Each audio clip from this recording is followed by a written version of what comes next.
And good afternoon, ladies and gentlemen, boys and girls, friends, Romans, and countrymen. One more time, I need both your ears. I not only want you to hear what we're going to talk about today, I want you to listen. There's a difference. We hear a lot of things, but do we listen? Today, we want you to listen. So you need both of your ears. Whether you're down the street, around the corner, across America, or somewhere around this great big world, thank you for taking the time to tune in. And here's what we want you to do. We want you to come in. We want you to put up your comments. We want you to ask questions. Don't be afraid to participate. Nobody's going to bite you. I promise. Nobody's going to holler at you. I promise. Nobody's going to scream at you. I promise. We're here to have a discussion. We're all friends here. Hopefully, you're all friends out there. So come on in, be part of this thing, and let's get on with what we're doing. There's my co host out of Columbus, Ohio, Mr. Ed Temple. Good afternoon, Mr. Ed. Well, you said co-host. That's very good, George. I'm so glad in the last few weeks I've gone from sidekick, piece of garbage, now co-host. I appreciate it, George. Thank you so much. He's always got to get that rub in on me. You know what I'm saying? More important, let me let, let me cut you at the knees here, Ed. More importantly, our guests are here. Mr. Terry Vaughn down there in Florida, and Mr. Kincade way over there How you guys doing? in the state of Texas. No. Kincaid's from Detroit, but lives in Texas. That's right. Another transplant. Yes, sir. Texas, man. I'm telling Yes, you, Texas sir. is the place to be. It really is. Welcome, gentlemen. Glad to have you. Appreciate it. Thank Thanks you, for having me on. George. Thanks for having us. Let's start with you, Terry. Tell us a little bit about yourself. Yes, sir. George, I hail from Pittsburgh, Washington, Pennsylvania. Oh, we just lost him. I guess we'll get back. Oh, he's come back on. I guess T-Von got a little excited. Pressed the wrong button or something. He's coming back on. Hopefully his signal's good. I see him coming. You still on? I see his name, but I don't see Terry. Don't see him. It disappeared. Oh, there You he see goes. me? There he goes. There he is. All right, Terry. Continue on. Okay. We lost you there for a Yes, sir. So, hail from Washington, Pennsylvania. Been out here in Florida for about 23 years now. Absolutely love it. The best thing I love about Ed and George is the cultural diversity. So much, coming from Pittsburgh, not so much cultural diversity out there. It's getting there, because I was cultural diversity here in Florida. You get all different walks of life. Okay, we lost him. Got a signal problem. Yeah, Kincade, tell us a little bit about yourself. Originally from Detroit, Michigan, born and raised. Graduated from Eastern Michigan University, degree in communication, minor in marketing. Moved out to the East Coast for around 6 years. Was in the New Jersey area. I think I lost you guys. We got you back. We'll be right with you. Went to the New Jersey area for about 6 years, right outside of New York, in a town called Elizabeth, New Jersey, probably 15 minutes away from the Holland Tunnel. Got with There my you go. wife. See you, George. There we go. Got with my wife from college days, and she didn't want to live anywhere where it was snow, so we decided to set roots in Houston, Texas. So I've been down here in Houston, Texas for around 5 years now. So I definitely love it. I definitely appreciate my experiences all over the United States. I think that's what helps add to my perspective in this current climate. All right. Okay, so then that follows up with the next question, George. What's your perspective in the current climate? Right now, what is your? Well, I look at it like this though. So, a lot of times during the election cycle, a lot of times during national political races, the media likes to get black people emotional, riled up, and white man bad, and this type of thing, and they position us to use our voting block in order to get certain people in office. And they make a lot of grand gestures, and they make a lot of offers and saying they're going to cure all these different problems and these ailments that have plagued the black community for decades now, but nothing happens. And I think a lot of the reason why is because we don't approach it with a strategic game plan. If I'm someone, it's like the old saying that if you had, like, I have sisters, and my father used to tell my sisters, don't give them the milk. What, you know, that old saying about giving the milk away or something like that, because, you know, once you give the milk away, they have no reason to come back, and something like that. I forget the saying offhand, but it's just one of those things where we align ourselves too much with one party, and then that doesn't allow us to leverage our vote. So that causes a problem for me, because politicians aren't supposed to be our heroes. They're not supposed to be our saviors. They're supposed to enact policies that help our community and help the majority at large. And I feel like we miss out on that because we're too emotionally involved a lot of times in politics. A lot of times we just want to be on the winning team instead of wanting policies that help us win within our area. Terry, That's deep. Terry, it's good to have you back. That's a good. Yes, sir. Good point, Kincade. Very good point.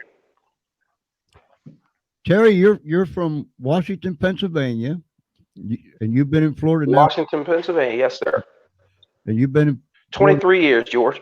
23 years. 23 years. So 23 years. You're out of the snow belt and into the sunshine. Thank God. Thank God. I never like to use the word never, but it would take drastic measures for me to return back to the snow belt. I know. We lost him again. He better get back to the snow belt so he can get an internet signal. Might be a hurricane coming through or something. I sure hope not. But he's coming back. He's coming back. Lost you guys there. Okay, Ed, go ahead.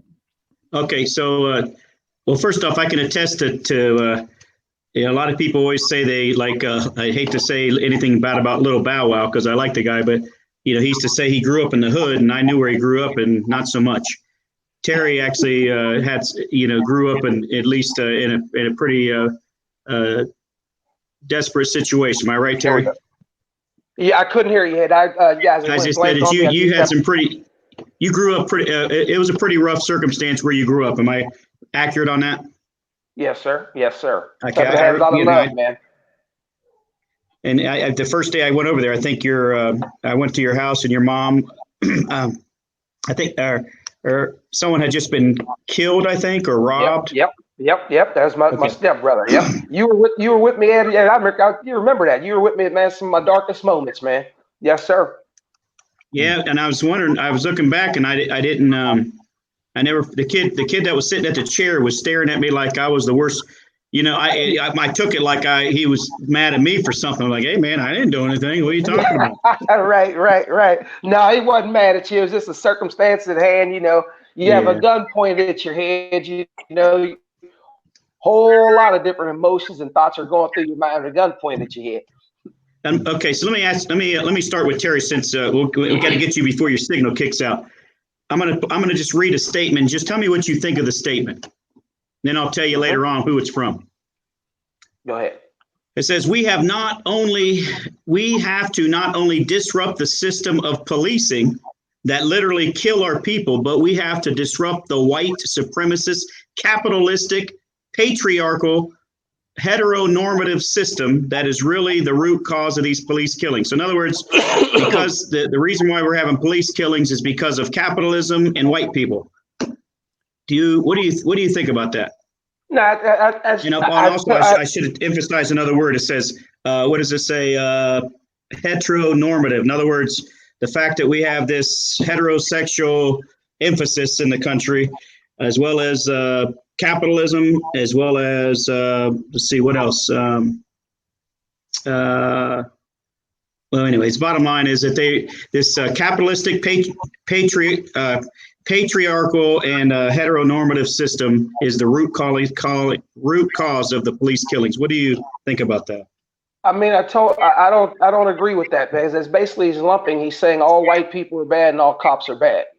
And that's the furthest thing from the truth. I have a biracial granddaughter and I have a Caucasian granddaughter. My girlfriend's Caucasian. I have a lot of Caucasian friends, just as African American friends. I have family members that are part of the police force. So again, I'm not going to sit here and say and lump all white people or all cops as bad. That's not. That's hey, not Terry, real quick before I have a memory lapse again. You told me about a story about your was it your granddaughter? My granddaughter. She was tired of these men giving you some static. Tell us about that real quick. Quick story. My granddaughter, she's 11 now. So she was about 5 years ago. She's about 6. And her favorite place is Chick-fil-A. So we go to Chick-fil-A every time we're together. We go to Chick-fil-A, and we're in this Chick-fil-A. And if I'm not mistaken, it was down in Plant City. That's where my girlfriend's from.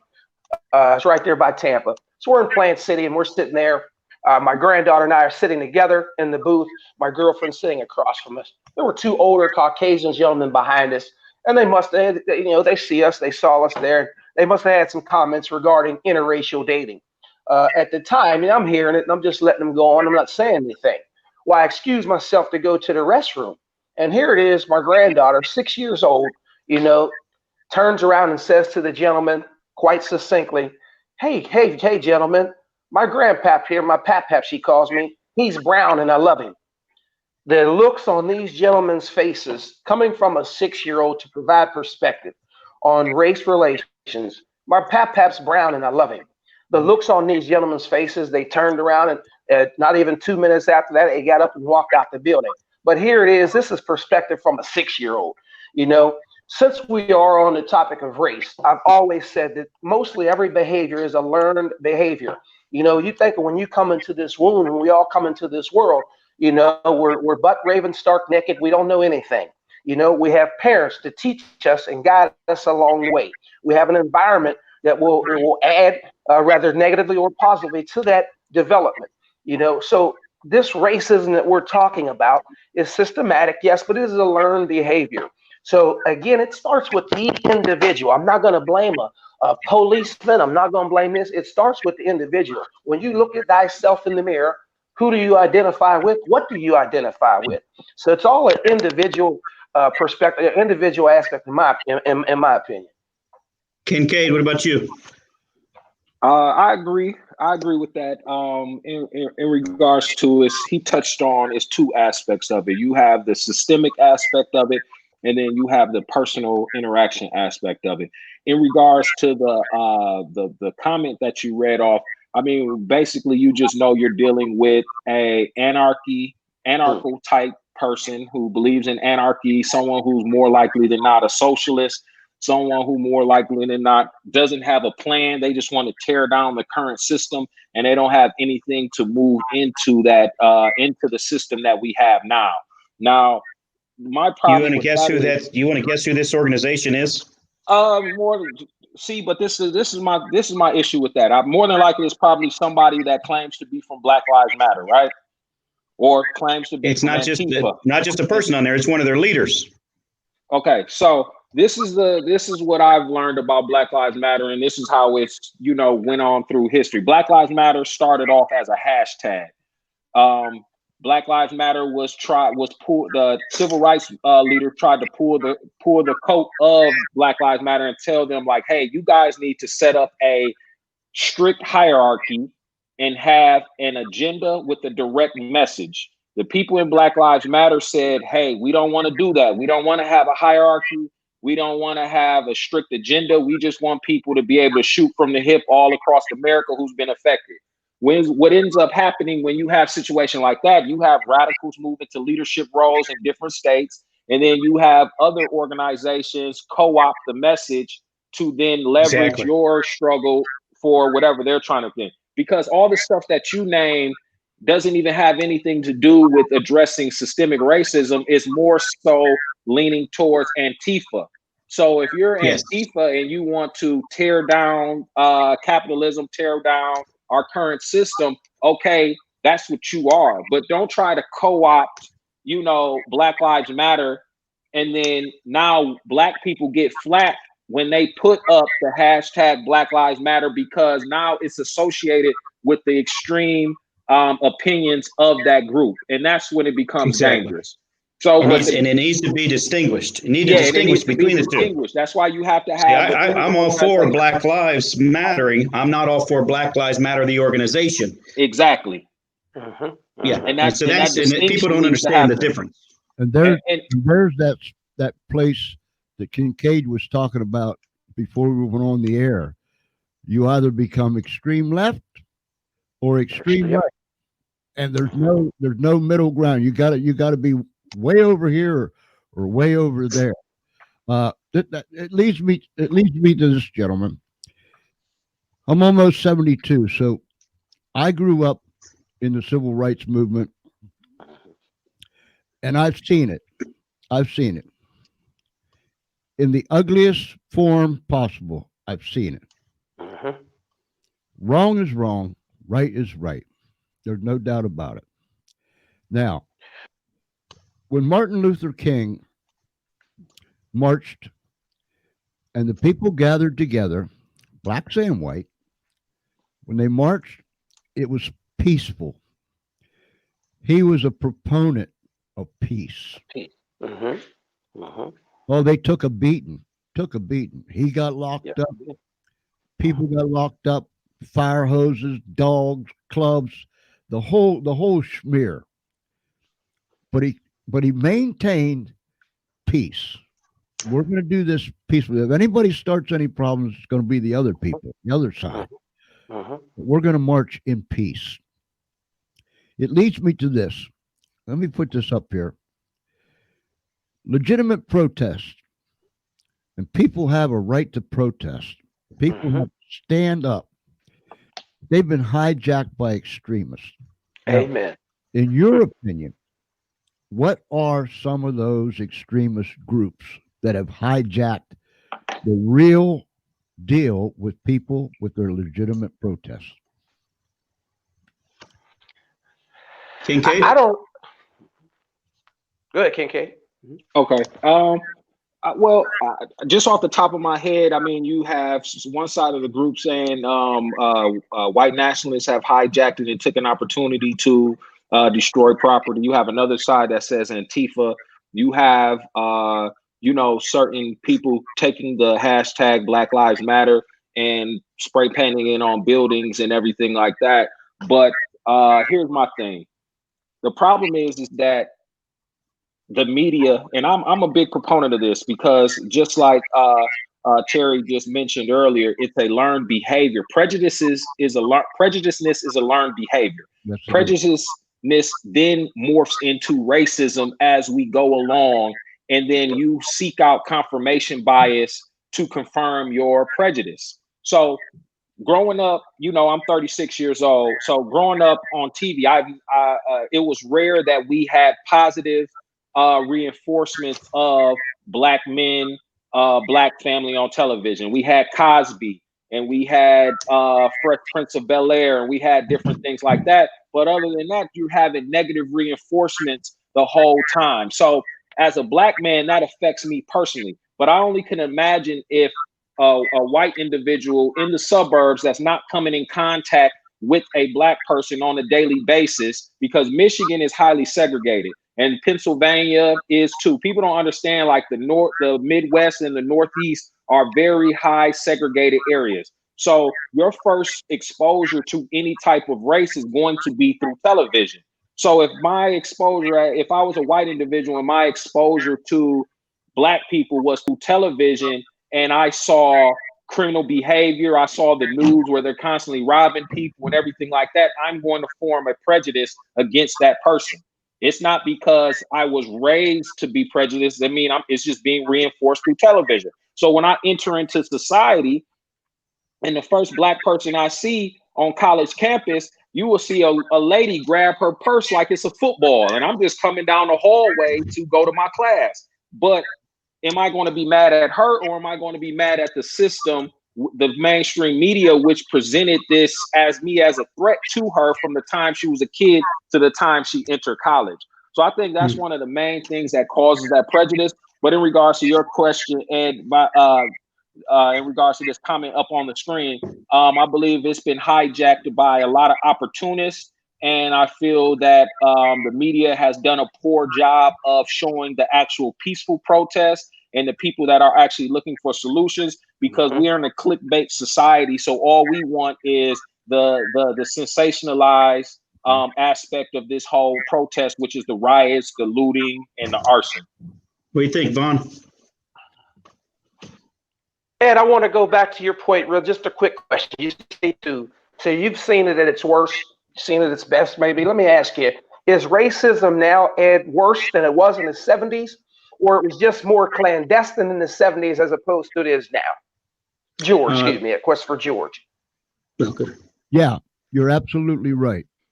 It was under. It went under, if I can use that term. Mm-hmm. It was more clandestine. It was under wraps. So it's always been there, and then over a period of time, like water beginning to boil, then all of a sudden the bubbles coming to the top, and then there it is, and it raised its ugly head one more time.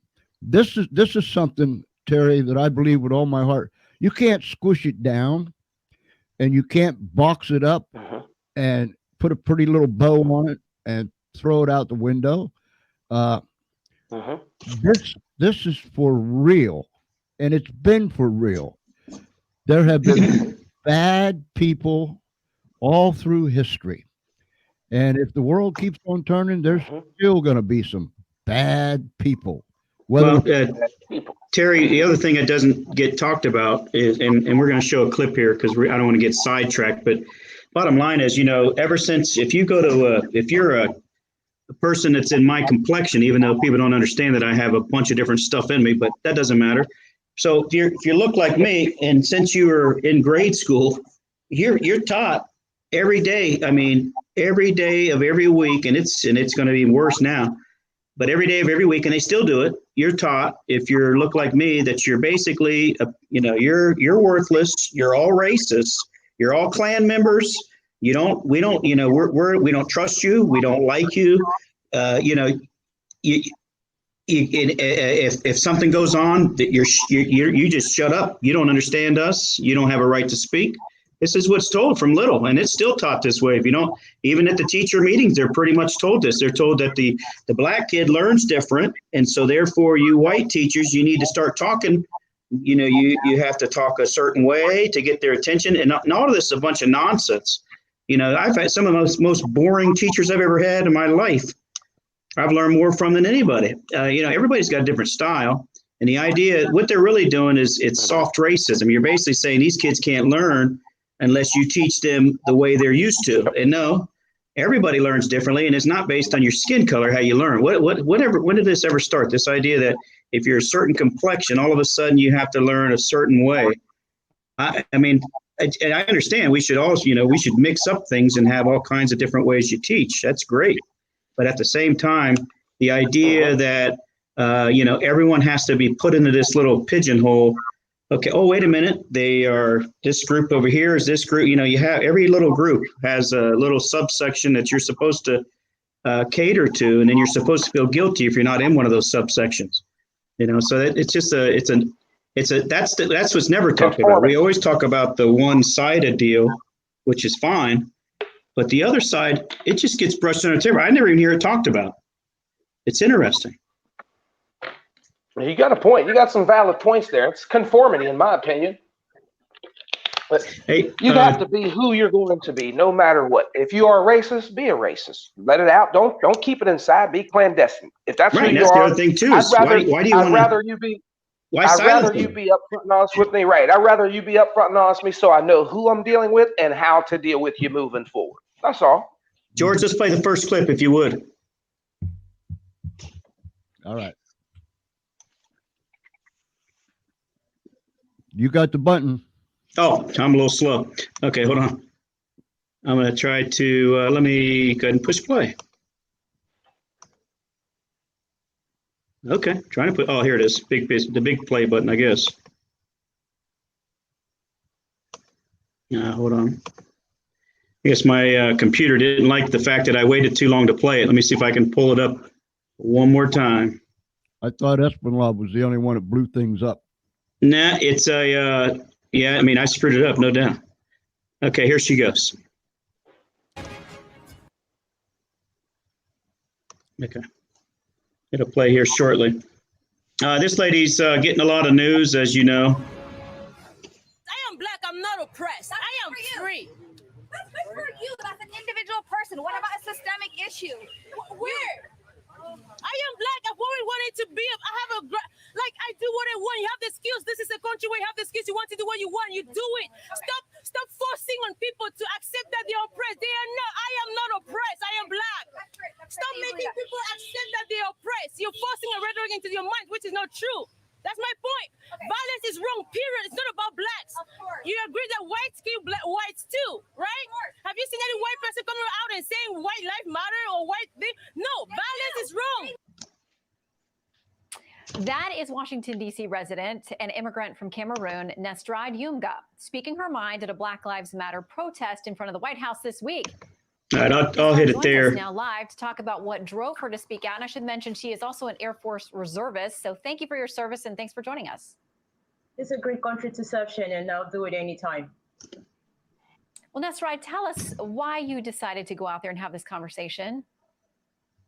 The reason I was there, first of all, was to honor the life of George Floyd. I would start by saying that any death in America is the worst thing that we could see happen. It doesn't matter who it is. It doesn't matter. Any death in America is a tragedy. Here's the thing. If Black Lives Matter, we need to know which ones, because we Africans don't know which ones, okay? Life is valuable. I will tell you, Shannon, the number of Black Americans who got killed in DC within 3 months. So we're looking at 10 African-American people, death in DC. America don't know about them. I'm going to read the names. Eric Babor, Christopher Beckwell, Lagoria Benkley, Malik Brown. Anyways, George, so that kind of gives you the sentiments of her. And she's getting a lot of attention now. Obviously, she's an immigrant from Cameroon, heavy accent. But what do you guys think about that? Let's start with T. Vaughn. What do you think about what she said?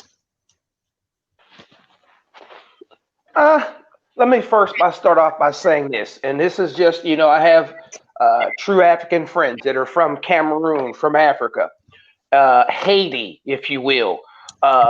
They don't identify with the African American from the United States. That's fair. And I've heard this on several occasions where they look at us and like, wait a minute, you're not black, you're Afro-African American, you're not 100% African or where we come from. So their ideas and their ideologies are totally different from the African American man that have grew up here. Now, there's systematic racism everywhere, in every part, every corner, every nook and cranny of the world. But I can't speak for Africa or any of those other continents or countries I've never been. I haven't grown and reared there. I've been born and reared here. But to her point, she does have a point. I mean, America doesn't know about those other guys because they weren't videoed. There's other African-American men and women and white women. I think I Googled the other day, I shot you guys a text when you guys were on with Mike Velarde. And I said, I want you guys to Google Daniel Shriver, okay? Here's a case. This happened in 2016. And it's on the lines of police brutality, how whites and blacks are getting killed. And we know whites get killed at a higher alarming rate because it's 5-to-1 the ratio. Let's keep it real. But this video is so egregious. If you could pull it up, Ed, his name's Daniel Shriver. This happened in 2016 out in Mesa, Arizona. Quick story. They're young kids, I believe, maybe teenagers, maybe young adults in their 20s. And anywho, they were supposedly the Daniel Shriver guy was waving a gun on a balcony in Mesa, Arizona. Someone called him in. The cops come in, and again, they're both Caucasian, the gentleman and the female. But I want you to Google that video. That's a video. When I saw the George Floyd video, which was Again, this was my second time actually seeing a live murder on TV. And I looked at that and I says, why isn't anyone talking about the Daniel Shriver? When they put up this George Floyd video, they should have a split screen and show Daniel Shriver, because this shows police brutality has no color, but it's happening more to the African American men. So I think the uproar and the outrage, to her point, yes, those other lives, they mattered, but they weren't caught on TV in this egregious fashion. This George Floyd, I think why the world is in an uproar, because you got to see firsthand. You see a man begging for his life. You see a man crying for his mama on national TV, and you have a guy that just nonchalantly has his hand in his pocket and his knee on his neck and has this salami falami look. That, in my opinion, is the outrage. People have seen this numerous times, and now that voice of Black Lives Matter, when you see it, regardless of what he did, a $20 fraudulent bill, come on.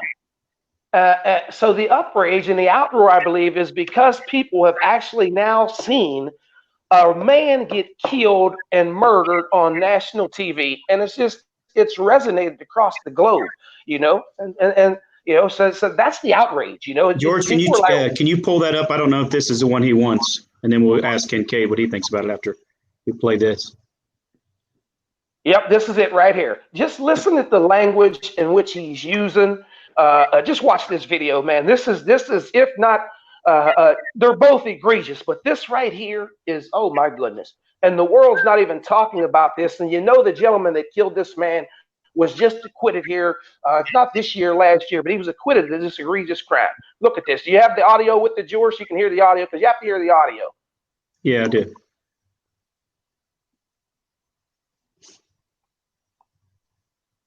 Take it back from the beginning, Ed, because you really have to listen to the audio and the language in which he's using. At one point, he tells him, "I'm not here to be tactical. One false move and I'm going to light you up." So he's already going into the situation with kill, kill, kill mentality. Audio's not playing, guys. There you go. Did you hit the share audio? Oh, you don't hear the audio at all? No, you don't hear the audio at all. You gotta hit Oh, that's my bad, guys. Hold on a second. I must not hit the audio button. the little square box. Did I screw up again, George? I'm not saying nothing. All right, here it goes. All right, let's do it again. This is the view from former Mesa officer Philip Brailsford's body camera. Stop right there! Stop! Stop! 5 officers confront Daniel Shaver and a guest in this hotel hallway. They were responding to a call that someone was pointing a gun out the window. Shaver was believed to be that someone. If you make a mistake, another mistake, there's a very severe possibility you're both going to get shot. Do you understand that? Yes. I do. Yes. All right. One officer asks if anybody else is in the room and if they're drunk. No. No. All right. So you're not going to have any problems understanding anything that I tell you, right? Great. Then a command to follow their instructions. On multiple occasions, the officers tell the pair they will shoot them if they don't listen. If you move, we're going to consider that a threat, and we are going to deal with it, and you may not survive it. Do you understand me? Yes, sir. One officer takes the woman with Shaver away while he remains on the floor. Officers then tell Shaver to kneel and put his hands up. You think you're going to fall? You better fall on your face. Your hands go back in the small of your back or down. We are going to shoot you. Do you understand me? Yes, sir. They tell him to crawl toward them. Crawl towards me. Then, the moment that prompts Brailsford to fire. This right here is the last time you'll see Shaver alive. One more warning. The next few seconds are the moments when he's shot. The first time any of us are seeing this shooting. Mesa police stand by Brailsford's decision to fire, while Shaver's family believes he's an unjustified killer. The jury stands by Brailsford. On the charge of count 1, second-degree murder, not guilty. This is the view from former Mesa officer Philip Brailsford's body camera. Stop right there. Stop. Stop. 5. Get the idea. What do you think about that, Kincade? Just to go back on the ladies video, then I'll touch back on that video. The ladies video, I definitely agree with Mr. Vaughn in regards to they have a different perspective coming over from Africa. So like a lot of immigrants that come over here and they get tax benefits and things like that when they come over here to start businesses, or they're brought over on different type of visas to work different jobs within America and stuff. So they're not constantly exposed to the negative propaganda that us as American citizens are exposed to. Just like you touched on the fact that as a white male, a lot of the times these days within the new education system, we're taught that all white men are bad, or taught that these white and Western civilization is the bad guy, and we're never giving the full perspective of in any major superpower country, your hands are going to get dirty. So a lot of the freedoms that we have as Americans and a lot of the things that we enjoy, the freedoms that we have, is come at the hands of things that when you look back from the viewpoint of 2020 morality, you will see it as being bad or anything like that. One thing that I'll touch on in terms of you have white liberals a lot of the times trying to force down the throat of black people and different white people about systemic racism and how we're oppressed and everything like that. You have to take it with a grain of salt. Yes, systemic racism does exist, but me and Terry are examples of, if you keep your head down, if you focus on school, if you make the proper decisions, you can build a life for you. Now, in the past, during the time that George was speaking on in the 60s and the 50s, you had just blatant systemic racism in terms of redlining, housing, the housing laws to prevent black families from buying homes, loans for businesses to prevent us from generating wealth and things like that. So the remnants of that still lingers on with this generation, and we do have to address that and overcome that. But if you're constantly looking at an obstacle and believing that you're just constantly oppressed and you don't stand a chance, then all you're going to see is obstacles. What I try to preach. I'm gonna hit this. Goes what you're saying, Kincade. Let me show you this clip real quick. It's kind of just what you're saying. So let me pull that up here real quick, if you don't mind. Not her. Okay, give me a second here. I got him right here. Okay. So let me do this, George. I'm gonna pull this up. So this goes right to Kincade's point, I believe. Correct me if I'm wrong once you see it. It's on, yeah, okay, here it is. Make sure I share the audio with you. Okay, so I'm sure you've seen this before. No, you and I. George, you pulled up yet? Yep, it's up there. Okay, here it goes. Do you think that race plays a part in wealth distribution, or either a mindset that you can't or cannot? Yeah. No, you don't. No, I don't. I don't.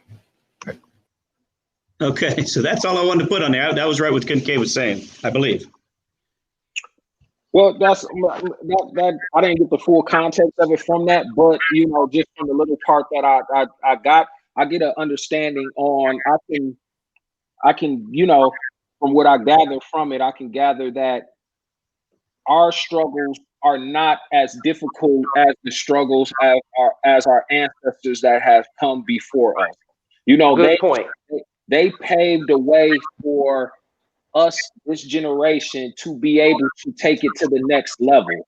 So it's on me to now, from the battles that they fought, it's on me now for my son to hand him the opportunity of a level up from where they started from. So home ownership, generational wealth, business ownership, things of that nature, that's on me in this generation. A lot of times we have people who want to solve 600 years of racism in a year span or in an election cycle span. You can't solve that. It has to be playing the long game. And I respect my elders to the point of thanking them for allowing me the opportunity to now play the long game, because they didn't have the opportunity to play the long game. They just had to survive on a day-by-day basis. But now I have the opportunity to play the long game, and I can't waste my time constantly thinking that I'm oppressed or everyone's against me. I have to be strategic in thought and then act accordingly. And George, if you don't mind, can you play this clip? And then I want to wrap up a little bit with these guys, asking them what we need to do to end all this unequal treatment, and to get things to a place where we all can say, you know what, this is fair, and this isn't this isn't systemic holding back a certain group. We need what do we need to do? What's the solutions? Forget about what we've already identified a lot of the problems. Let's identify some solutions. Let's play this one of the last clips. I think I have one more clip after this, but can we play this clip? This is Star Parker. She wrote the book Uncle Sam's Plantation. Okay, here she goes.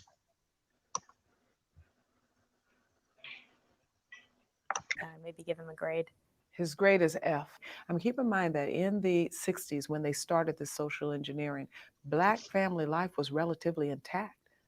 22% out of wedlock birth rates. Today, 72%. They collapsed the family. What Barack Obama is attempting to do is spread that out into our great middle class and our suburban communities. These are the same ideas, but we've already tried them, and you can look into any and every one of those 4,000 housing projects that are still left standing and say this is not what we should be doing.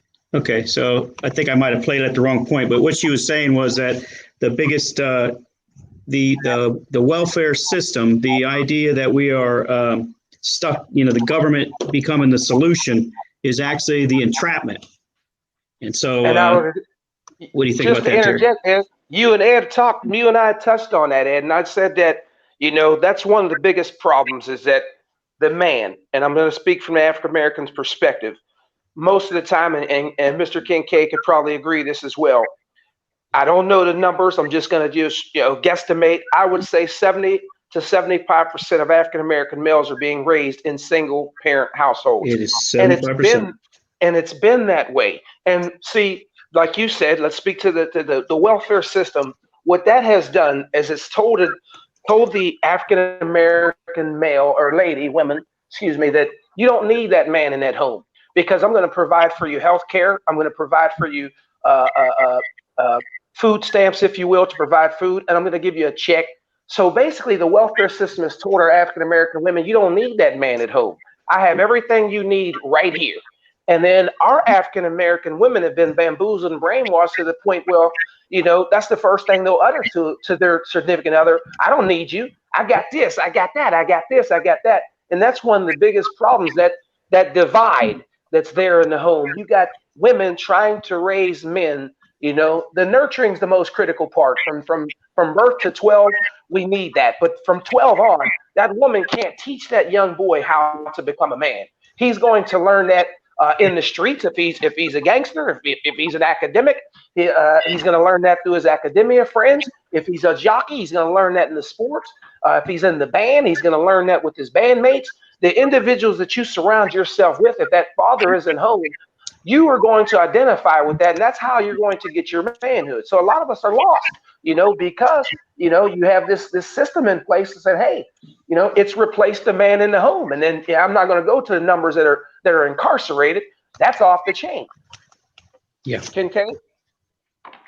I partially agree with that, but I feel like the man being in the home is a part of this. Not being in the home, and the African American home plays into the systemic racism that a lot of Black individuals talk about, because that's the systemic racism that has to be addressed. That's why it just boggles my mind that you have all these people saying they're against systemic racism, but then they want to vote in Biden, who he was one of the biggest proponents of the crime bill, which caused Black men to lead us being incarcerated, in terms of 37% of us being incarcerated in jail right now. You had him lead the 3 strike laws in terms of 3 felonies. Now you have men who maybe had a drug habit that are doing more time than murderers and things like that. So one thing that I can respect is a lot of us that were born in the 80s and raised through the crack epidemic and raised through different times like that. When we become fathers ourselves, we stepped up to the plate.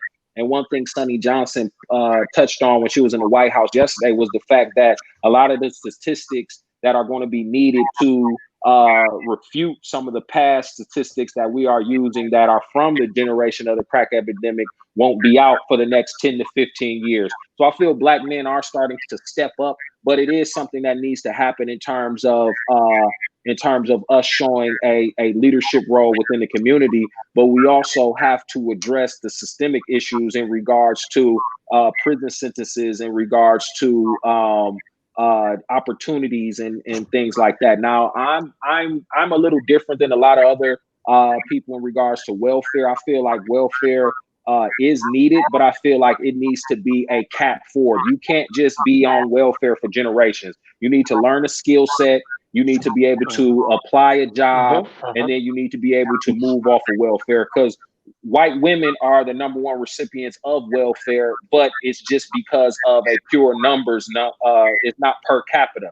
So per capita, you have Black people, but white women do benefit from welfare also. But we just need to address, hey, are we going to, do you expect to be on the government tit for your whole life? Or do you want to learn a skill? And then once you learn a skill, then you can go to college, or you can apply that skill within the real world. But you can't just stay on government assistance for generations. That's not what it's there for. George, can you play a couple of the comments real quick? Go ahead. Can you show a couple of the comments before Terry says anything real quick? Let's throw this one up. There you go. Go ahead, Terry. George, I'd be remiss if I didn't throw this in there. And this is just my own personal feeling. And it helped me get to where I am today. It steered me away from the temptation, if you will. I'm 47 years old, born in 73. And I believe people in my era, Black men, the individual that saved a lot of our lives, and I love to use sports as an analogy, has been Len Bias. If people don't know, people that are listening, young people out here, old people that may not know him, once you look up Len Bias, Len Bias had everything going for him. And the night that he was drafted in 1984, he's the #1 draft pick of the Boston Celtics. His dream had come true. And that night he went out and partied and sniffed some cocaine and passed away and died because of that. I can personally believe, George, that incident saved a lot of the African-American men in my generation, because you saw a guy that was he was at the pinnacle of his career, or just reached the pinnacle of his career, and it just was snapped away just like that. When I saw that, I think back and I said, the temptation's always there. The devil's always on the right, that God's here always on the left, and he's always testing you. So I just personally believe my friends and myself, 5 of us were best friends, come from single parent homes, all at college educated. 2 of them are doctorate degrees, 2 masters, and 1 bachelor's degree. But that saved a lot of African American men in my generation. That incident that happened to Len Bias saved a lot of us and steered us away from the perils of cocaine. I had to throw that in there just as I think it's important. As I personally believe, generation, it saved a lot of African American men. Yes, I remember when that happened. What a tragedy. What a tragedy. Len Bias. What a tragedy. Ed, you said the solution. I don't know what the solution is, but I have a general creed and motto that I live by. And I hope Facebook is listening. I hope you share it on Twitter. Love conquers everything. LOV. If you love to love yourself, you have to love yourself first. Before you can love anyone else, you have to love thyself. Yeah. You have to. And then once you love thyself and you accept self for who self is, then that love can permeate and radiate out to other places. But I want to leave you with this. I have the D&E rule is what I call it. When you discriminate, you eliminate. If I discriminate against you, George, discriminate against you, Ed, discriminate against you, Mr. Kincade, you guys could be a potentially boss of mine. You could potentially be best friends or best men in my wedding, So we have the discriminatory things that we have that's been built up in us. When you discriminate, you eliminate. That's a creed that I honestly live by, man. I've been living by that for years, and I'll continue to live by that, man. Discrimination leads to elimination. That's a good point. Kincade, what do you think? What's the solution? Solution for mine is education. no one ethnic group has raised a group as a whole to a next level within society. The only way to do that is through education. So if we are to help the African American community to overcome slavery, that's centuries ago. Let's talk about Jim Crow. If we're to overcome the things of Jim Crow that caused us not to be able to generational wealth, home ownership, things of that nature, business ownership, actually being a part of the free market within itself, we have to first attack education. And it's a scary time for a lot of us right now just because AI right now. But the thing about it is you have AI coming, but you still do not have mandatory STEM in inner city schools and poor rural schools. So we need to have STEM education, and we need to have trades like they did back in the day, woodworking, plumbing, and different things like that. We need to make that mandatory for these young kids coming up, because my generation, I'm 36 years old. I turned 37 in July. So I'm at I'm going into my final years in terms of my earning potential. But these younger generations coming up, they need to be able to apply their trade, apply something, so we don't have them in desperate situations where they're ending up in jail or where they feel like they're oppressed because they don't have the proper education. So my solution is, you guys, they want to defund the police and do all this dumb type of stuff.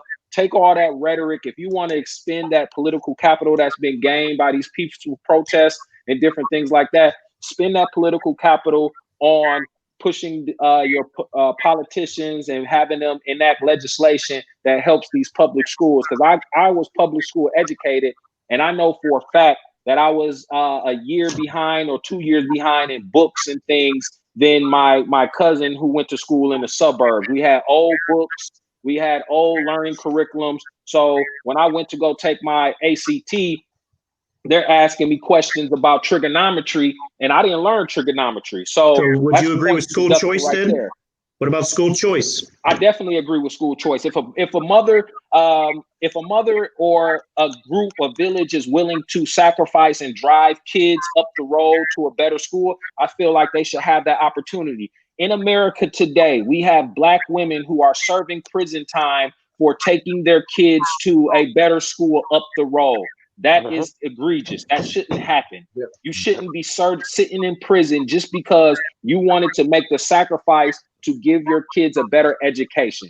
So I'll also add in there character education.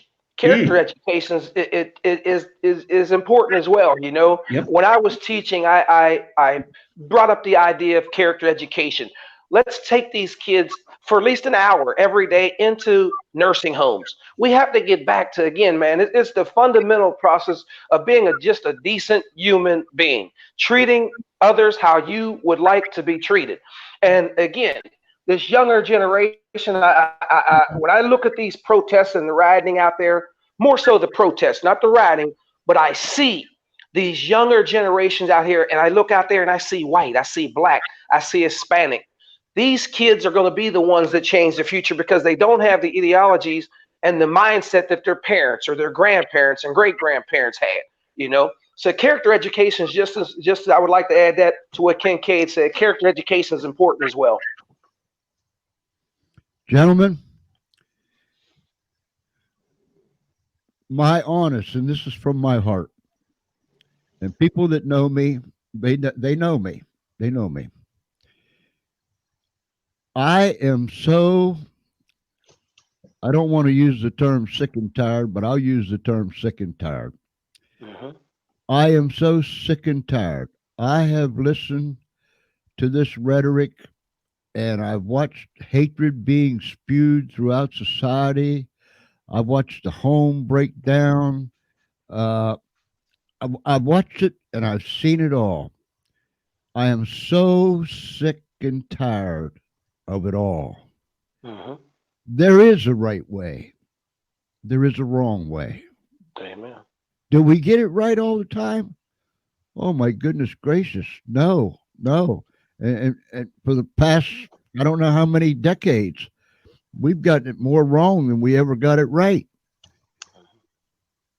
The scripture tells me, out of the abundance of the heart, in here, the mouth speaketh. Yes, indeedy.